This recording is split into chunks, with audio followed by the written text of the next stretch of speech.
Hi all, welcome back to the final whistle for the match preview. Another counselling session talking about Leicester City Football Club and what could go right this weekend and what probably couldn't, to be honest.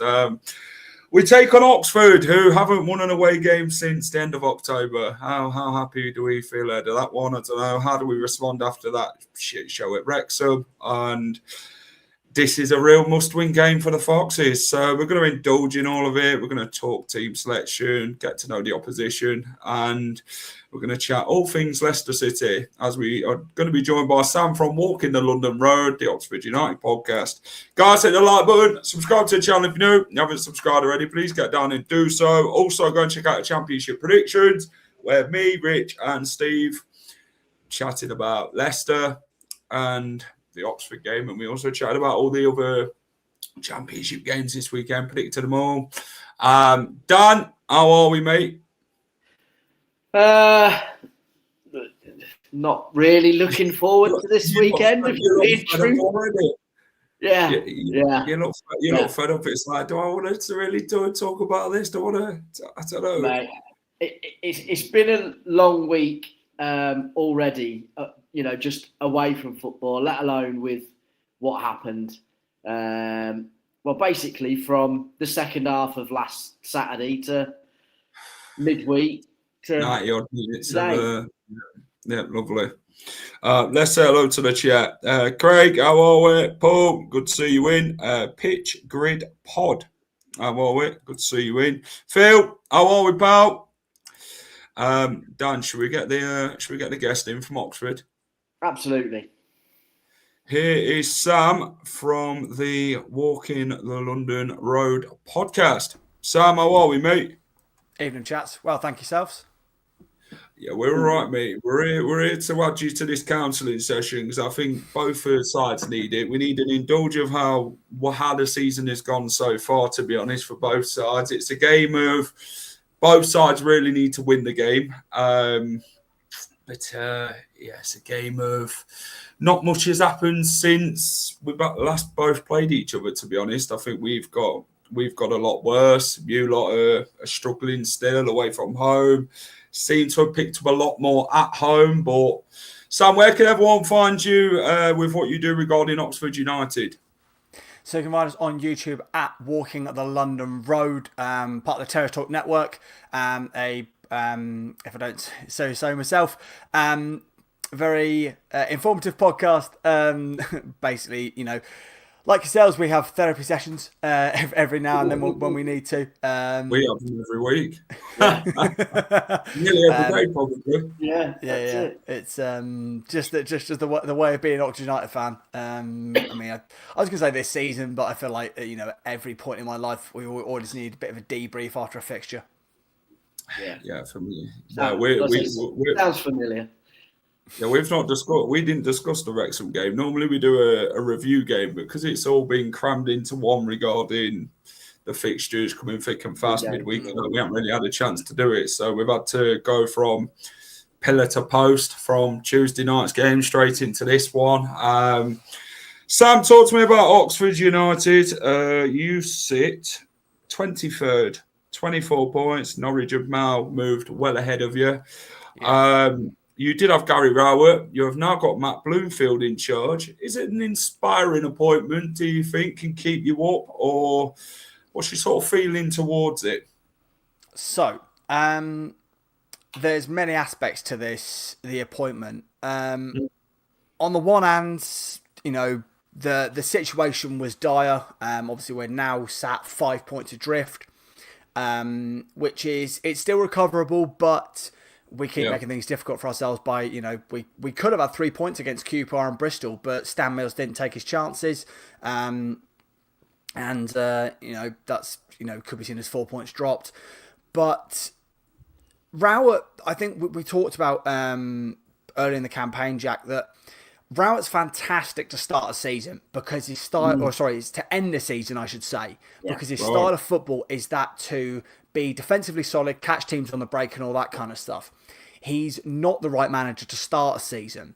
And what I don't think a lot of football fans outside of Oxford realise is that Oxford United fans, we've got a certain style of football we expect to be played at our football club. Manager after manager has played progressive, front-footed stuff. You could say that's because we've been, in League Two and League One for the bulk of the 20th century, of the 21st century. But there is in this club's DNA that we play good football, and we could hold our noses while Rowett was in charge if that dire football got us points, but it stopped working.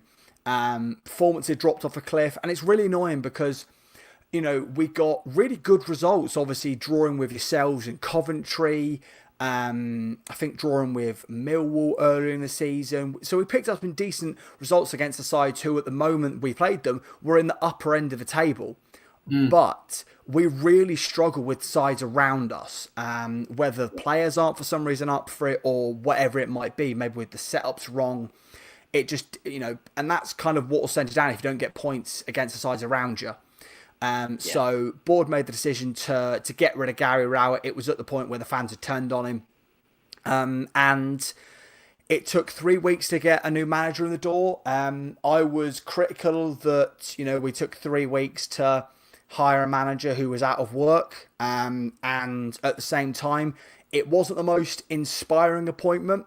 Some of the names that were linked with it, a lot of them I don't think were viable. Towards the latter end, Will Steele was linked, Russell Martin was linked. But the more kind of headline names were returns to Oxford United for Liam Manning and for Carl Robinson. Now, I don't know if you're aware of kind of when Manning left, it was under a dark cloud, given the fact that he left us midway through a season to go to Bristol. A lot of Oxford United fans like myself, we don't blame him for going. It's just the way he left. He told us 48 hours before that he left that he and his assistant were going to see out the rest of the season. So that obviously, breeds bad atmosphere around the place. So, like I say, it took 3 weeks to get to a new appointment. We bring in Matt Bloomfield, who also there's a little bit of scepticism about, given he's associated so heavily with Wycombe Wanderers, who aren't one of our main rivals, but we do have a bit of a fiery history with them. I mean, Bloomfield played in the playoff final in 2020, which meant we didn't go up into the championship back then. So there's a bit of a history there. He's said all the right things in his first bit as Oxford United manager. I mean, there's some really simple stuff that I'm sure some fan bases would think that's, why would that matter? But, simple as walking over to the fans after the game and clapping them. Gary Rowett never did that. And it's something that it's a really basic thing. But especially on away games, if you do that, you buy yourself a bit more time with the fan base. We like his passion on the sidelines, and his setup looks pretty good so far. Like I say, he's only been in charge for 2 games, both 0-0 draws. So this is the first game where he's had really a sustained amount of time with the players on the grass. So we've brought in obviously a load of new bodies. I'm sure we'll talk about in a minute. So I think this will look potentially a different Oxford United than the one you faced earlier in the campaign. Yeah, bloody hell. Every team, it's probably the best time to play Leicester, to be honest, with everything that's going on around the club. Dan, to be fair. Dan, what's your thoughts on Oxford? They obviously sit in front of Sheffield Wednesday. They've obviously made it out the relegation zone before. They've stayed up due to the good home form that they have, what they progressed with last season. But what have you made of Oxford United. They've conceded 35 and scored 25. Yeah. Home form's been a massive key to how they pick up points. They beat Ipswich, they beat Southampton, drew against Coventry, drew against Leicester. I think they picked up something against Middlesbrough as well. So they are a side who like to turn up against the parachute payment sides in Leicester, Southampton, and Ipswich. How tough of a game is this one, Dan? Because Leicester, it seems to be a very much a matchup now with desperate times call for desperate measures with the Foxes going into this. The issue for us at the minute, Jack, is we don't, because obviously we've had nothing from the club as yet, or not from what I've seen anyway. You could probably tell me differently because you tend to find out a few other nippets that not many of us do. But we don't know what sort of state Hamza's in. We don't know what sort of state JJ's in from Tuesday night. Also, so we're not 100% on who we've got available for us. In regards with Oxford, I think you, without being too disrespectful, you're probably somewhere in the regions of where you may have expected to be, whether you want to be there or not. It's one of those. I think I remember talking to you last time when you were saying, you were hoping to finish outside sort of the relegation places, as quite rightly you would, but not sort of too far away from there was sort of expectations. It's like all fans, it's hope that kills us, and that hope is where you would like to be. You never know with the change of manager, but like I say, you had some decent results at home, especially the Southampton and mainly the Ipswich one. The Ipswich one was the week before us, weren't it? So, or 2 weeks before us. Ipswich was end of November, I think it was. Oh, was it? I thought it was somewhere around. Yeah, actually, yeah, exactly. I thought it was just before us. That's why. I forgot about Coventry when Coventry went there. Oh, yeah. No, yeah, that's it. Yeah, it was the Coventry game. That's why we were sort of like unsure as to what we would get from the game. But yeah, like I say, I think Matt Bloomfield might be all right. It's a difficult one because he didn't pull up many trees whilst he was at Luton, even though he was done very well at Wycombe. Now, whether that's because he was kind of a bit embodied with it, as you said, he played for them, done well for them, and then sort of progressed in that way. For you guys, I suppose only time will tell. Sorry, Dan, I was just going to quickly add on the Luton thing, because obviously before he was appointed, there was a lot of kind of input from journalists that kind of covered Bloomfield and kind of everything that happened at Luton. A lot of them said that Luton was basically a basket case when he walked in. That obviously they built that side to play under a certain manager. Bloomfield prefers a 4 at the back. They had 6 centre halves. A lot of them on big money, so we had to play them. And like you say, he didn't pull up trees last season. I mean, their form to the back end of the campaign was pretty good. And I think also, speaking to Leicester fans kind of about the start of this season, there's so many problems at that football club that it's kind of, one bad managerial job doesn't completely ruin a head coach's tenure. No. Yeah. Absolutely not. That's why I say, time will see. It is only his third job in his managerial career. So, and he's a young guy as well. So he would have learned a hell of a lot from that experience. So, hopefully you can benefit after Saturday from that.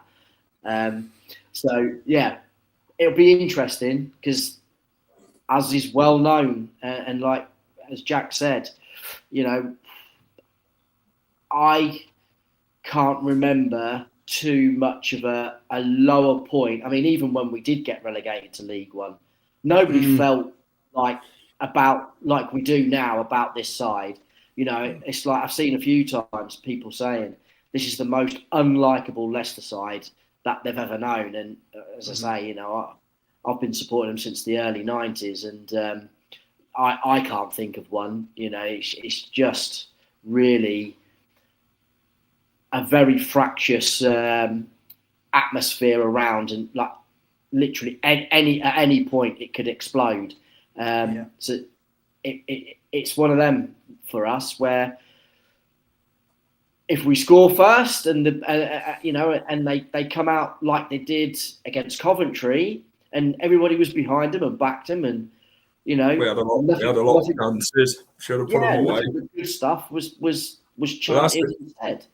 And even in the second half, it didn't turn at all, even though you felt the pressure coming. Whereas unlike on Tuesday night, it looked a disaster, wasn't it? From minute one. I think team selection didn't help. I think people expected or hoped the likes of Louis Page would be playing, because we know Bobby, as good as he's been in recent weeks, he's a bit like Ricardo. He struggles to make it through 60 minutes. And then if you've got 2 games in a week, you're thinking there's no chance. But, he picked virtually the same side. And like I say, again, are you being up front for us is an issue. Yeah. So, it's one of those. It's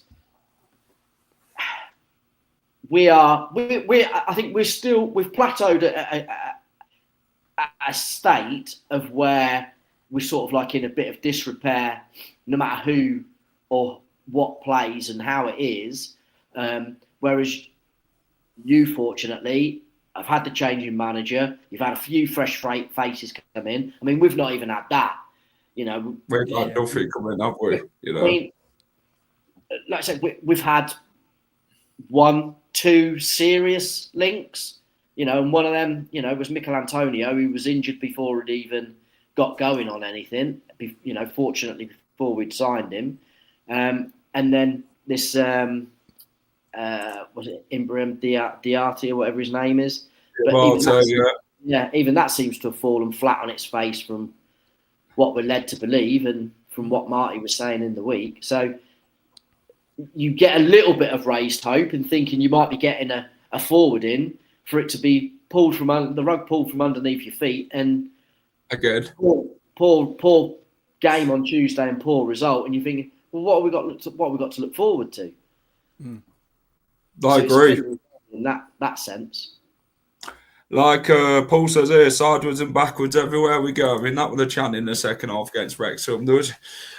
This is what I say about Leicester, Sam. We're too passive. We're not progressive enough up front. We have nothing going forward. You got Mavadidi who will run down the line and then go backwards. You got Fatawa who's not taking his man on enough, and then he'll score a worldie and then we just blow it over in, and it's just like, it's all right. He scored, but. Jordan James has been very much the key man for Leicester. I think he's carried Leicester this season. He's had a lot of workload to get us through a lot of games, and that's now come to call with him getting injured. So that's a massive blow for us. Oliver Skips now. I don't think he'll maybe play against Oxford at all. I think he went off with concussion. So we've got a lot of headaches ahead of Oxford. We're not playing great football. The manager doesn't have a clue. He don't know who to start, what style of football to play. If he does play one style of football, he's got nothing else to go with it. We're a team who, if you get at us and you sort of fight against us and getting off aces, we're a side that seem to back down. We're not a side who know how to do anything. We pass it round the back and sideways and backwards because teams have pressed us enough to get it out. And then we've got a goalkeeper now who seems to want to play it out with Vestergaard, and that puts you under more pressure. And against Wrexham, it was a terrible night at the racecourse. Wrexham should have won the game. There's been a lot of games this season where teams have really fancied it against us if they get at us. You look at Oxford last time in the first half when we played you early on in the season. You were a lot more progressive against us in that first half. You got your 2 goals, which you took well. One was obviously a Stolarczyk mistake in the first goal. But it just feels we haven't progressed since. We just stood still. Teams have obviously moved around us. The gap where we'd like to be has got even wider. We've had nothing on the the points deduction front or anything like that. We seem a club who are very fragile, very fractured. Don't know where we're coming or where we're going next. So Oxford fans, I think, would very much think, you know what, it's a game we can go and get something out of at the weekend. I won't be surprised, to be fair. We've had nothing in the transfer window. We've not got a striker who can bang them in. Our striker left last season. So, yeah, we're a very fractured club, is how I'd describe Leicester. The football's not good at all. We've got a manager who really doesn't know how to get the best out of what he's got.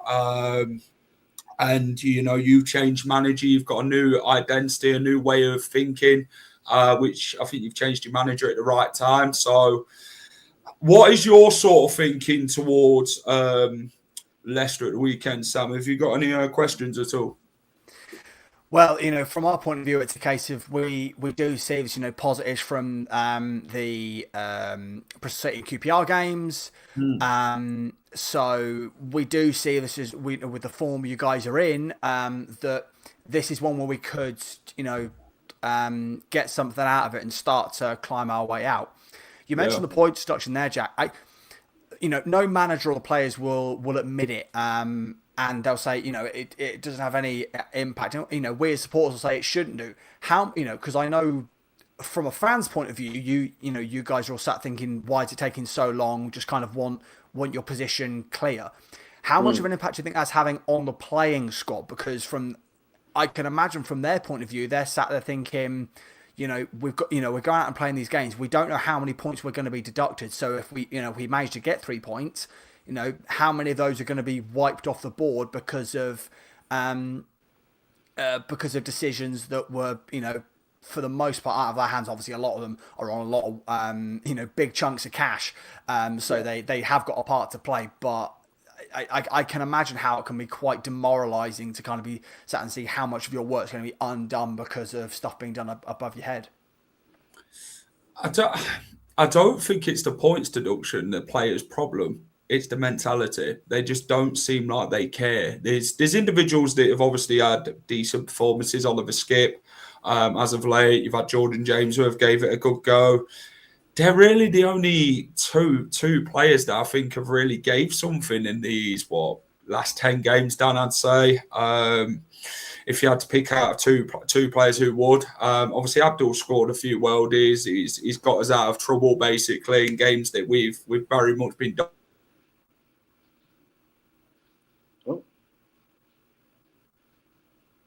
We've lost Jack. Anyway, we'll carry on until he comes back in.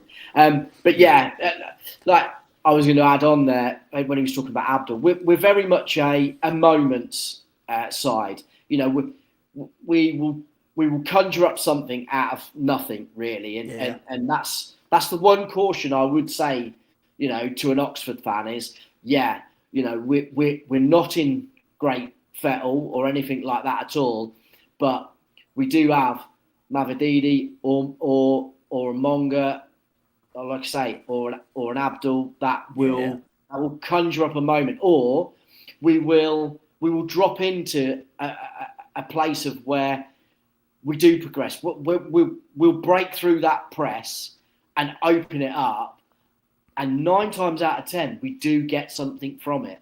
You know, that's one good thing of us is that when we are in front of goal, we are actually quite clinical because we don't create a lot of chances. You know, obviously, as you found, against you guys at your place, we only really created 3 or 4 chances, and 2 of those, okay, one was slightly easier than the other because it was given to us by your... Sorry, but I'll let you answer the question. Right. I'm sorry, it's like the bloody internet booted me off the street. That's it. Top had obviously seen you and kicked you out. Like I said, it's the mentality problem with Leicester. It's not the points deduction issue. It's just a lot of players are on big amounts of cash and they're not giving enough. That's what I was saying. But this is a problem where we're paid a lot of wages out. This week it got reported that the 24-25 season it looked like we may have breached again. So there's a lot of conundrums, Sam, is what I'd say about Leicester. It's just one thing after another, and it doesn't seem there's any positive or ways out of how the players are going about it. Are they playing for the manager? Is the manager strong enough to deal with his team? I'd say he isn't. So it's just one of them. I think with this squad, there's a lot of negativity. We've got Ricardo, club captain. I very much don't think he's a captain. I think he's professional, and I love him to bits. But I just think he's too nice. We ain't got a captain who's strong enough to get into these players when people need to voice their opinion, should we call it? When you're losing a game and you want to get back into it. We put square pegs in round holes. If we don't see Skip at the weekend or Jordan James, then you've got Hamza Chowdhury and Bouba Samare. It doesn't exactly bring you any confidence in that midfield. Bouba Samare is one of them on big chunk of money. He's one of them who's wanting away from Leicester as well. Hamza, he's a midfielder. He came off, remember? Well, that's what I'm thinking. So we're having to put square pegs in round holes, and because we've not brought anybody, it makes it even worse because we're just having to work with what we've got, and that's down to decision making at the club. We got money to spend? Is the problem? We don't seem to be scoring a lot of goals. Is what it says here. It's worrying that we can only score with defensive players. We have so much youth like Braybrook, Evans, who need to be given a chance. The reliance on Ayew and Daka is. We haven't got enough. That's what the fans are saying. Jordan Ayew's not a striker. I wouldn't believe who would put him as the number 9, to be fair. And that's nothing against Jordan Ayew. But he seems to be more back to goal than he done, more defensive player, more hold the ball up. But then when he's holding the ball up, there's no one running a bloody busting a gut to get him behind, which causes a problem. So we don't seem to be a threat at all to defences. I think what it is with these players, Sam, is we want it easy. We want to just turn up and there's 3 points. We're not willing to work for it, if you get me. Big up Jenny, by the way, who's in. Good to see you in. The guy, Sam, has just been on. He's been listening to our crap Leicester off for the last 2 hours, lol. Jenny, I do apologise. I don't want to put him through it anymore. I don't want it to seem like a bloody counselling session where we had to talk about the same thing. I don't know what he's discussed on another channel. So, yeah, we're just... But yeah, Dan, what's your thoughts on what Sam said about the points deduction scenario and the team, is the morale, should we call it? Well, like I say, I mean, she could. Just when you dropped out there, as you're saying that we're a moments side. I know what you're saying, but I don't think create enough big moments, so do we in a game? Yeah. Only because we weren't great last season, and again, I know you could say we had a pending points deduction, but we were told quite early on with that. That's the difference between last season and this season. We knew well before Christmas that we weren't going to get it, and that we'd got away with it. So, and they were still crap, and we can put it down to management, change of manager, styles, all the rest of it. But at the end of the day, the players just didn't do enough. We just had one plan, don't we, Dan? Yeah, that's it. There was a lot of how can we say it? There was a lot of friction within the camp as it was, from really Maresca going. Certain players didn't seem to like that. Mentioning no names, Harry Winks, but wouldn't play for anybody else unless it was Enzo Maresca for some strange reason. And it seems like he was a bit of an issue all round, along with one or two others in the same group. Yeah. That's sort of where the rots set in, and it's just sort of escalated from there. And because we've not really made the most of the end of the season in clearing a lot of those players out that are on big wages, bad attitudes, and think that the championship is beneath them, even though they've found themselves there the last 2 seasons out of 3. They're not pulling the weight, so it's then sort of bred that bad taste within the group sort of carry it on. There's no sort of, well, if they're getting away with it, well, we will sort of thing. Yeah. Because like what Jack was saying with Ricardo, we don't really have a leader who's going to grab them by the scruff of the neck and go, what are you doing? Sort yourself, sort your attitude out, sort yourself out. You know, we say often, where's your professional pride with some of these lads? But they don't really care. You know, some of them are getting 80 grand a week and can't be bothered to turn up. Fake injuries and stuff like that. I mean, we've got a left back, Christensen. We've seen him once all season. Well, we've seen him about 3 times in the last 3 years because since we bought him, got relegated, he disappeared.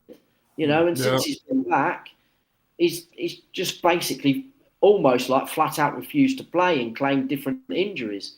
So, and again, we hear nothing from the club to tell us what's going on. So you're left in the dark. We've had an interview 2.5 months ago, and we haven't heard out since from. It just feels words with a club, no action. Sam, do you get what I'm saying? Yeah. You're in that position where you're in a crisis, and as a fan, you see everything. It's a sad state of affairs that you find yourself as a fan seeing your club in the state that it is. Yeah, it just feels like the Leicester City are at the minute a club where we say a lot and don't do nothing about it. Do you get what I mean? And anyone can tell 100%. I could tell you basically that. Do you know what? I'd spend bloody 50 quid on you at Christmas and only spent a tenner. Do you get what I'm saying? It's that type of thing where they'll say we'll sign all these players, but then you don't. You probably get someone in bloody a panic sale at the end. So, what is your initial thoughts, Sam? What do you take out of last time when you played Leicester? It was a 2-2 draw.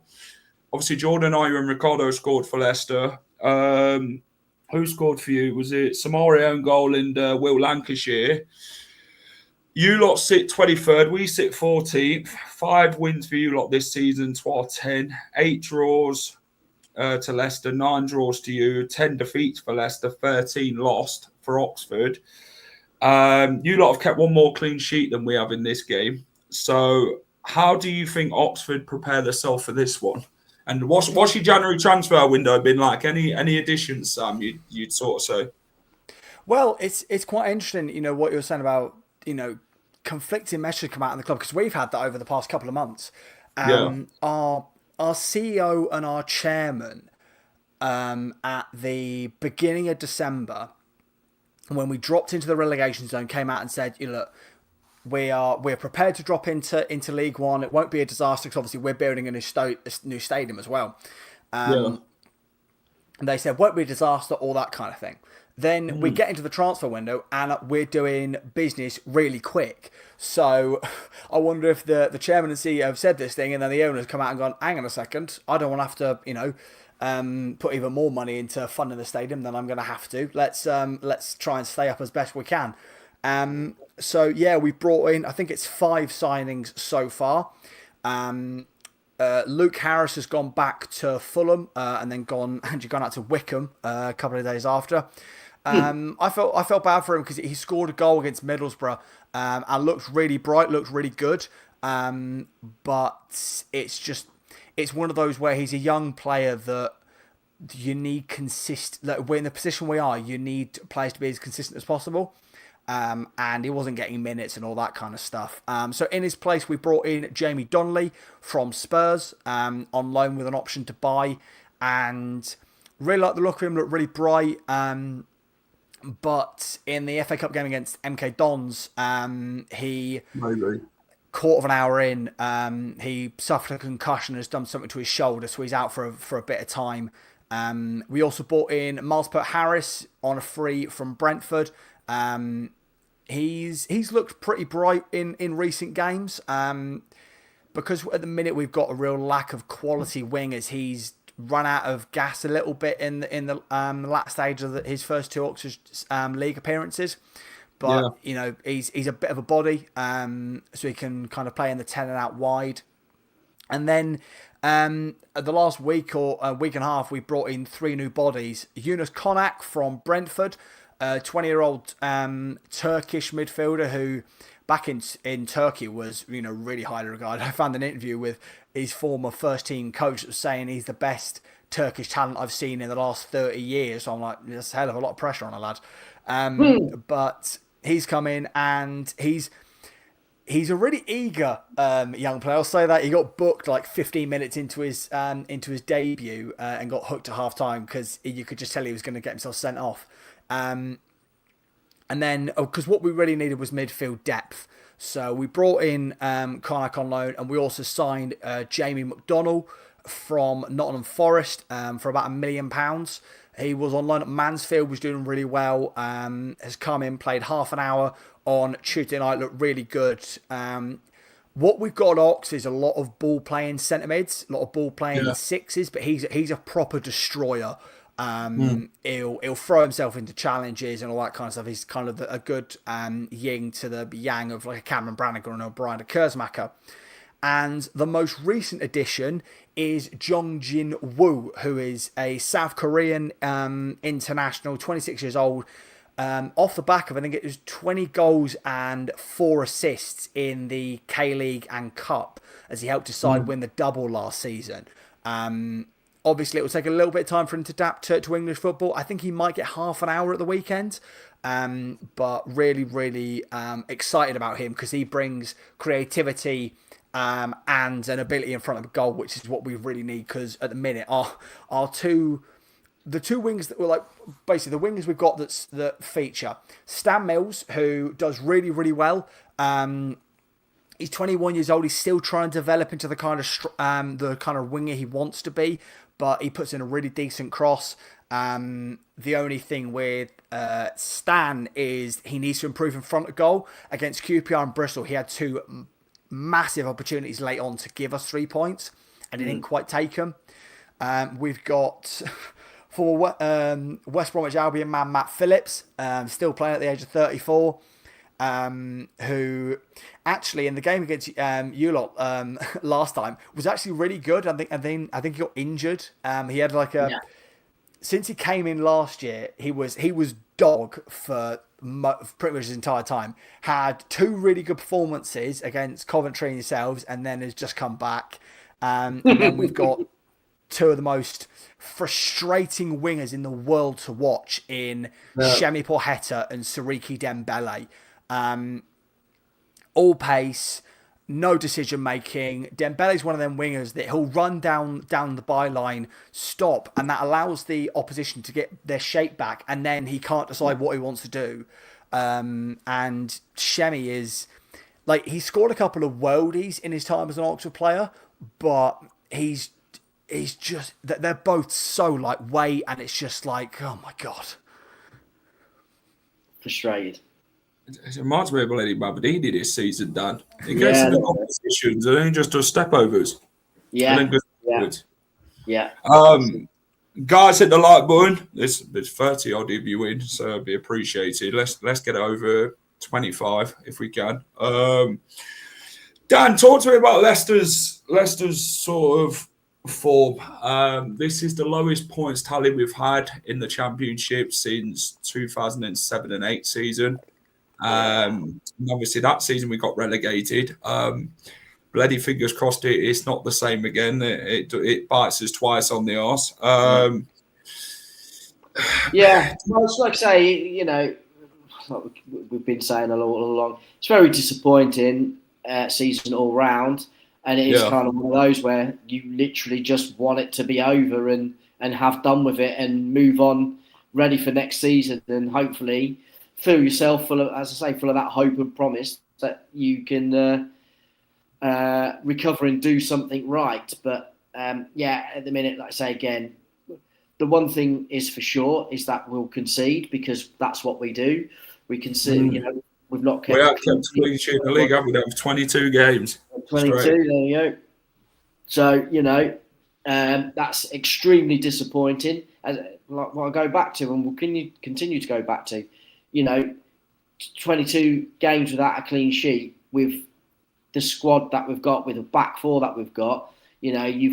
As you well know, we've got Ben Nelson, who's only came in the last sort of 6-7 games. But before that, obviously, we had Yannick there, who is a Danish international. You know, we're obviously let down on that left-hand side, but it looks most likely that I would say is that Ben Nelson will probably play at left back again, because all right, he's not going to go rampaging forward or anything like that, but you know his quality on the ball, and he'll pick his moments.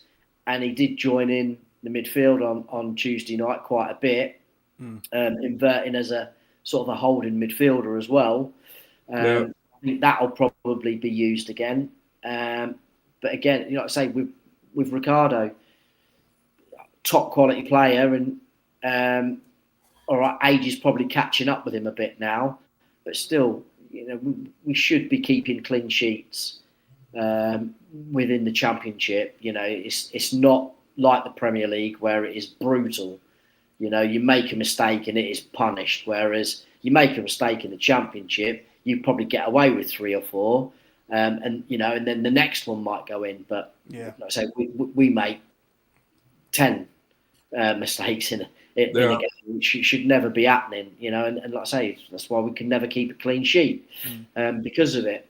And even then, when we do look like we're going to keep one, our goalkeeper will throw one in and pass it to the centre forward. So the goalkeeper's not been strong enough, I'd say. No. So look, like I say, so our form is.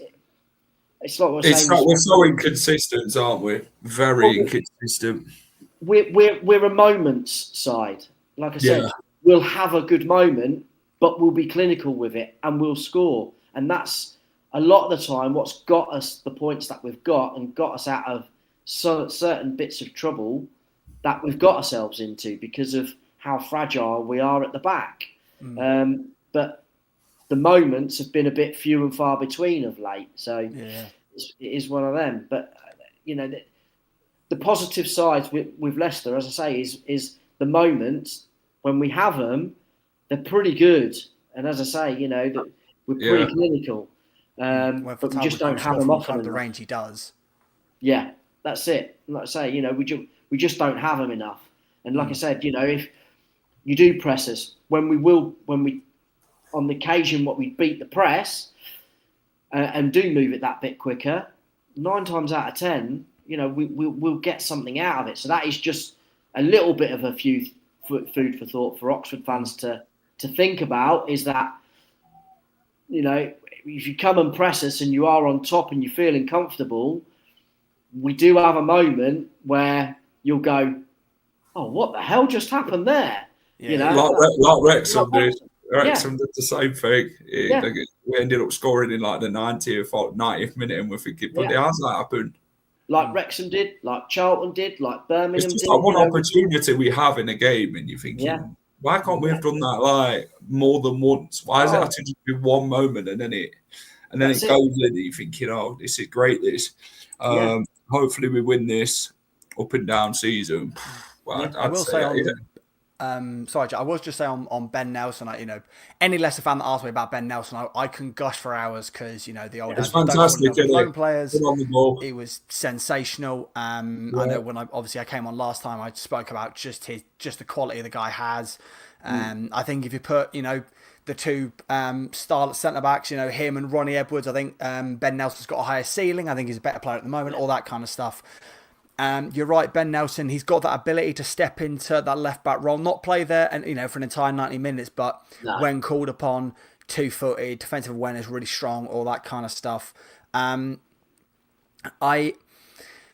It's odd the situation Leicester are in, because you'd think that most other teams, obviously, you know, with the caveat of you've got a massive wage bill, would go, let's ship off all these lads that have let us down, like, you know, Faust, Vestergaard, you know, get rid of all these lads and let's kind of bring in a core of youth that have got something to prove, got hunger about, and all that kind of stuff. But you're in a situation where that's, you know, as much as it would be possible on Football Manager, it's not, you know, it's so difficult to get rid of those high earners. Oh, 100%. Well, we've had 2 players basically say, it's all right, we'll sit here and see our contract out because we're not going to get the same money as we're getting here in Patson Daka and Buba Samari. Both have had clubs come in for them. Both have had opportunities to go out and loan. Away, aren't they? The basis and they've just gone, no, thank you very much. We'll stay here. It's nice here. That's it. We're on 70 and 80 grand a week. Big wages and big transfer fees and all. Yeah. So and it's disgraceful. And I like Nelson though. I think he's good. He's composed on the ball. He'll win the ball and carry it forward. You've seen that at Oxford, player of the season when he was there, and Oxford fans would take him back in an heartbeat, I reckon. Yeah. So, if anyone would score for Leicester at the weekend, I think it'd be Ben Nelson. That's my worst nightmare. Is that you got to get a corner kick and Ben Nelson managed to get past Hellick. Yeah. That'd be the sort of thing that he'd do, to be fair. And I don't think he'd celebrate either, to be honest. I think he'd just hear the entire Oxford away and just start crying. Yeah, probably.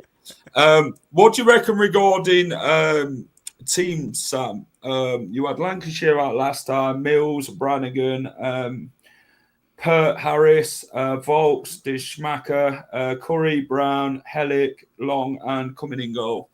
Do you reckon that'll be the sort of the same team that you played against QPR, or do you think there'll be many changes at all?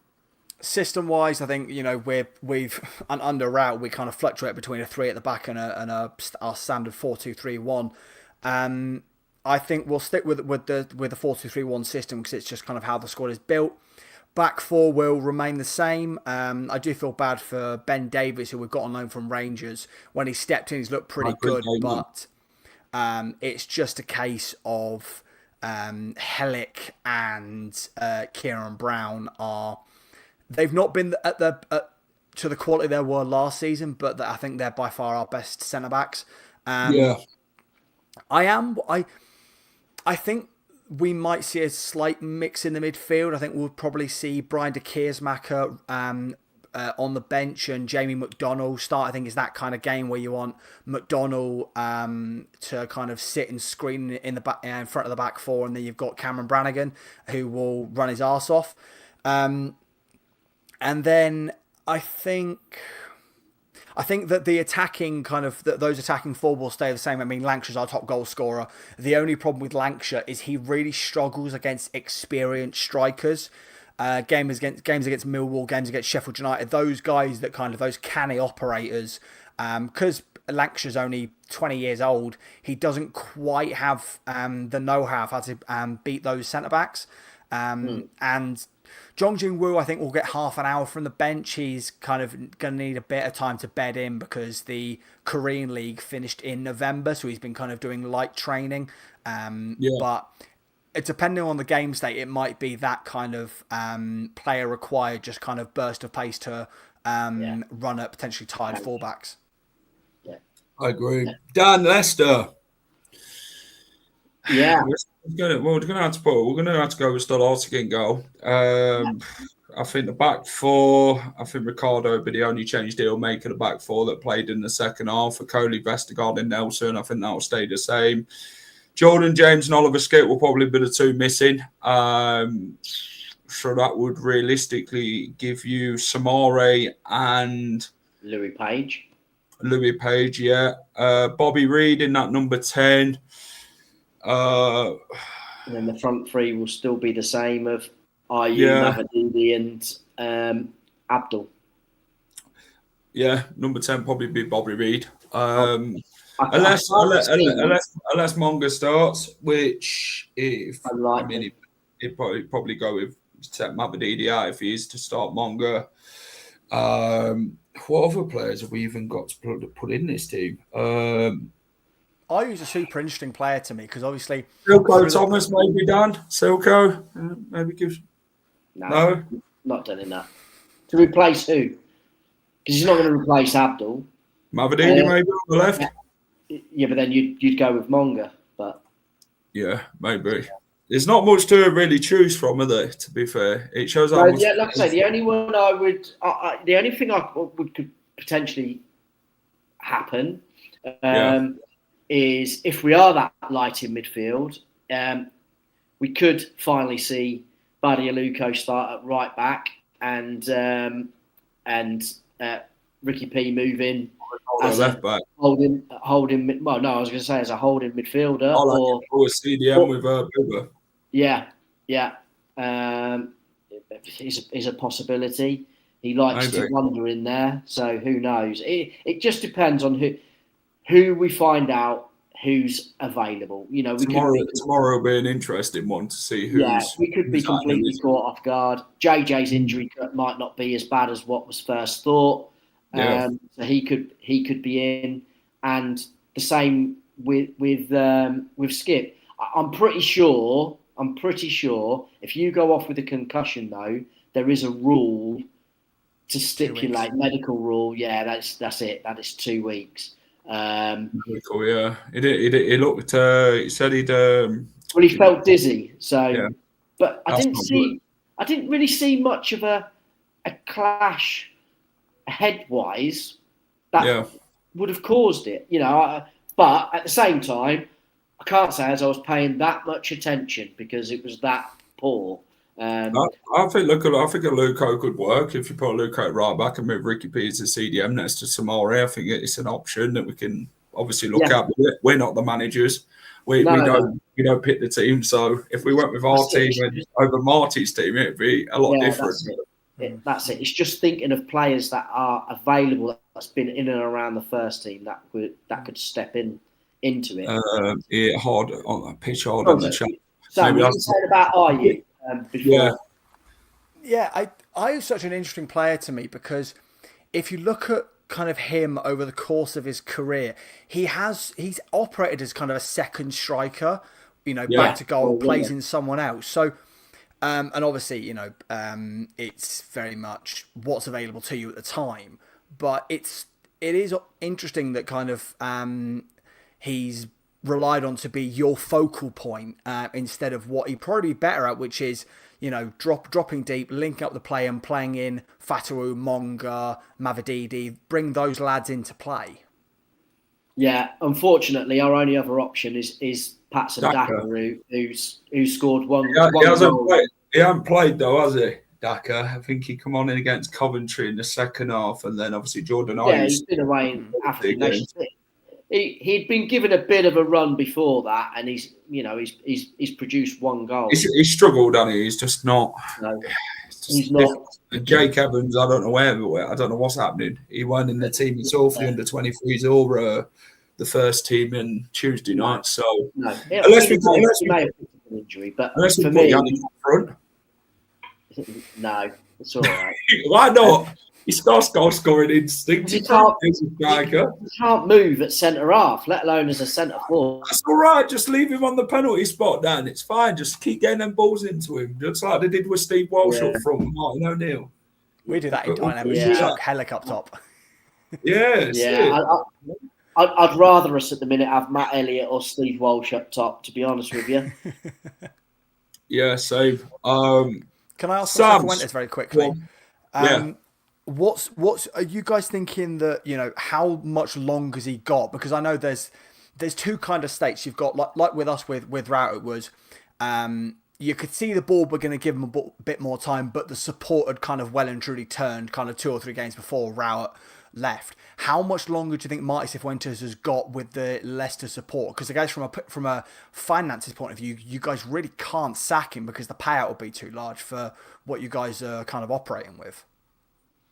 Well, there's a couple of points for that. Well, as regards to the fans, he's already lost the fans, unfortunately, just because of like what Jack spoke about earlier. He's full of false promises. He says he's going to do one thing and he does another. He says he believes in youth, but yet we've never seen him really play them. And don't get me wrong, I am, like I've coached at a high level and I get fans' frustration with it, but it's something that I've been meaning to sort of bring up a couple of times when I've been on with just Jack talking about this sort of thing. What fans forget is that English players playing in the top leagues for top league clubs, the percentage of that is about 1.2% that break through. Now our fans are desperate for these kids to come through, and there's about 6 of them. It's just not going to happen. You can't throw them all in at the deep end, can you? And expect it to work with. Not in the position that we're in at the minute. We're in a crisis. The fact that we've got so many academy players that have come through so far is well and truly against the norm. So we're lucky in what we do. Half of it comes because people are desperate because they want fresh faces, they want change, and we've had nothing for 4 years really. The odd bit here and there, but nothing special. But back to with like I say, the side. So that's part of Marty's problems. His style of play, we don't know what the style of play is. He told us how he was going to play. Games at all. He told us how he wanted to play. Front-footed, aggressive, pressing football. So we're thinking we're going to get some sort of combination of Gegenpress style and, longer ball, faster flowing football. We've not seen any of it at all. The way you talk, you think you're getting Guardiola football. Yeah, until we become desperate and then we just pump it. It just doesn't work, does it? You see a complete different opposite thing. He speaks a lot and he just can't put into plan what he's saying. He speaks about Johan Cruyff football at Barcelona, how good that was and how we watched that at a young age.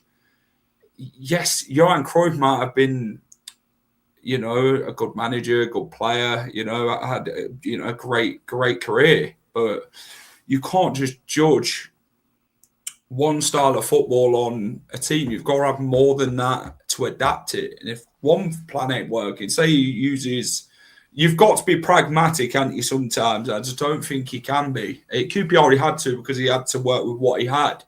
But with Leicester, you look at Leicester's side compared to QPR's, he don't really have to be pragmatic. He just has to find a style of football that suits the players best. And with him, I just think he's getting frustrated. I think he's getting really lost. The Marty football, it probably sends you to sleep, I'll be honest. It's that type of thing where you're seeing it go around the back more times than it's going forward. And when we do get round the back and forward into attacking positions under Marty, we're shooting from distance because we don't get in the box enough. And we've got a number 9 who doesn't stay in the box. He's there, and everywhere. And when you get the ball in the box, nobody's there. So it's like Marty's is a lot of fans would say he's out of his depth.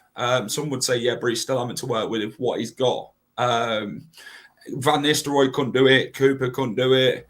But as a manager, Sam, you still got to be able to do something, haven't you, to make it work?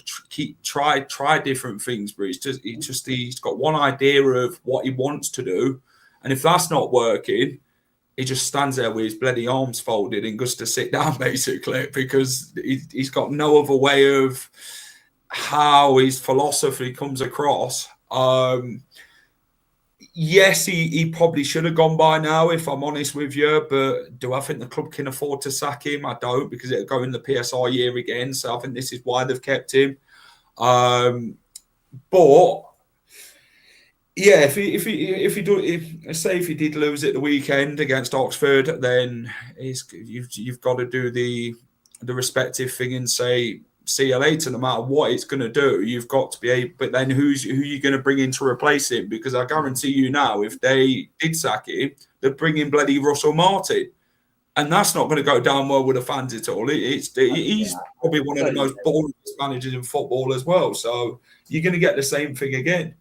So you're recycling and repeating the same thing because we only want a manager who plays a certain style, like how Enzo had Leicester, Dan. That's how our owner wants to play football. He's not willing to be play a different sort of format. Yeah, the chairman, as much as he doesn't even attend games anymore, he still wants the side to be a possession-based side and have a possession-based manager. And really, that's all well and good if you can mix it in the likes of the Championship, which is a completely different format to how you can play in the Premier League. It is two completely different ways of dealing with things. And just because it worked well under one manager doesn't mean it's going to work well under every manager. And unfortunately, like I say, it's one of them. But the other issue with Marty at the minute is that he doesn't change anything either. He leaves it extremely late with substitutions, and his substitutions are just like for like. It's sort of just like sticking a fresh set of legs on. That's it. There's no structure or, can we go and do this, that, and the other with it? Which is a shame because he did do it early on. Against Birmingham, he went to a 3 at the back, and we played with wing backs, and because we were in a little bit of trouble in holding on to our lead, so he did change it against Preston. He changed substitutions at half time and things like that. So he did do it, but for whatever reason, he stopped doing it. And like I say, really, for the last 3-4 weeks, he's really lost the fans. He's lost everything. Pretty much altogether. He still had pockets that would back him and say, like what Jack said earlier, what do you expect? What with this lot? But the squad that's there, he should be doing a far better than 38 points and sat in 14th. 37. Yeah. I agree with what Jenny says. If they did sack him, not saying that they should, the new guy puts it's 5 or 6 places higher. Wouldn't a prize money pay for it? Devil's advocate, it probably would. But then you've got to tell the board that. So, you know what I mean? You've got to go bring Brookin or whoever it is and say, you know what, Brookin, if you go make that decision.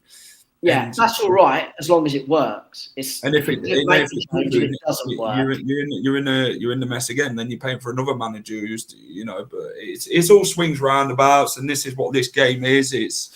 This could be very much a 0-0 game, if I'm honest. But Oxford don't score many. They haven't won an away game since 25th of October when they beat Sheffield Wednesday. And everyone's beat Sheffield Wednesday this season, haven't they? Sheffield Wednesday have lost 23 games in the league. So it sums up where teams are getting the points from.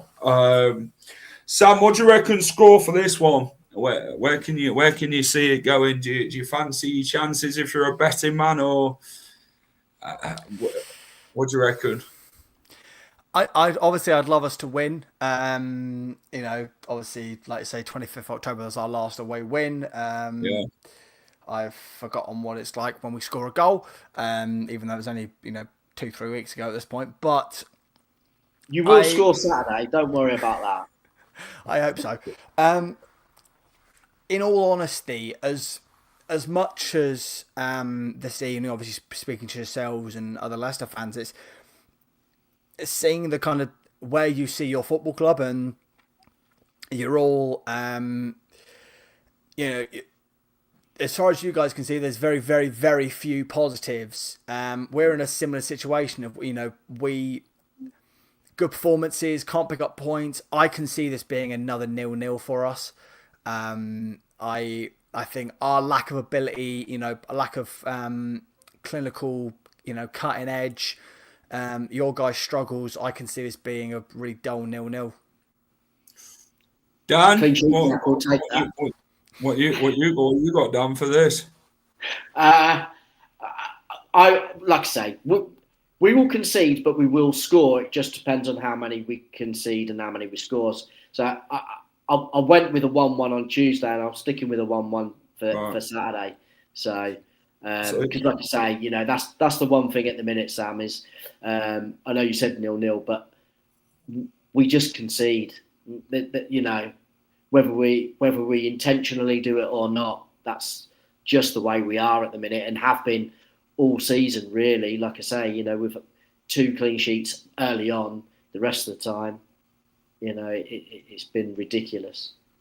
So you two have gone for a draw. 2-1 to Oxford. Will Lancashire Braves can't see us beating them. I'm going to play devil's advocate. I'm going to go for a Leicester win. I've watched a few predictions. I've watched Benjamin Bloom talk about this game as well, actually. And he said 1-0 to Leicester. I'm going to go for an optimistic 2-0. I might be daft when I say, and if you can just, you might as well bloody clip it if it doesn't happen. If it happens 2-0 Oxford or 0-0, then you can just say, Jack, you're an idiot. Yeah, never speak about predictions again. You can do that. But Sam, thanks for coming on, mate. Appreciate it as always. It's good chatting to you and catching up.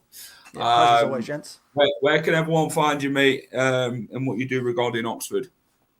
Yes, so our podcast is Walking the London Road. Just type that into YouTube and you'll find the channel. Part of the Terrace Talk Network, and I'll also big up the our Leicester sister channel, which I think is where Foxes Walk. Good content there. You know, if you're in the mood for even more Leicester stuff after watching this night and all of Jack's content, and follow me on Twitter for the occasional rambling on Oxford United. It's at Wilbo_in99. I'd really appreciate it. All the best, Sam, mate, for the rest of the Thanks, season, Sam. and hopefully you stay up, mate, to be honest. So, see you later. See you later, mate. That's it then, Dan. The talking's done. I have the players got the fights on the pitch. Only we're going to see that at the weekend as you sit high up in the gods at the King Power Stadium and go and watch that, to be honest. It's going to be an interesting spectacle. 3:00 kickoff. Only time's going to tell now and what the injury scenarios are. That's it. And until we know that, and again, you know, that's another little bit of a surprise that I know the press conference is tomorrow and all the rest of it, but normally there's something that comes out when there's been somebody taken off in midweek saying they've had a scan and it's not as bad as first thought and should be okay and all the rest. But we've literally. Again, not that much of a surprise because it's radio silence. That's the city. Jordan James did go for his full scan yesterday, is what I got told. So I've not heard any of the extent to what it is. It could be an hamstring. It could be a muscular problem. I don't think it's a hamstring. It looked like a muscle problem. Is what when he was holding his legs. He was reaching around the side and at the back of his knee. It looked like it could be a second-degree muscle tear. It could be that's it. Well, like I say, I'm more hoping it's not crucial. And if it is a muscle tear, he could be out for a few months probably, and then. Exactly. Yeah. But you know, it was always going to be one of them where we've relied on him too much. We've worked him too hard, and when he did get injured, we got to replace him. No one's going to fill them boots. So I don't know. This is the problem. Yeah, this is the problem. But again, you know, this is where we've got the likes of potentially Louis Page, who prefers to be an 8 and a 10. It's just his physical size that at the minute, at this level, prevents him from being it. Like I said, you know, we've got to remember, he's 17, 18. He's a young boy in England setup. He's a good player. He works hard. I like him, the way he's talented. And, that's it. You know, he's talented. You can't rely on your shoulders to go and bloody get you out of the mess that you're in. You know, it's down to these so-called experienced players in the squad to get you through these tough times. And if they can't do it, who can? This is it. Go check out the championship predictions. Week 29, as we predicted every single game in the championship. But thanks for watching. Take care. Have a great rest of the evening, wherever you're up to. Up the Foxes, and we'll catch you again soon.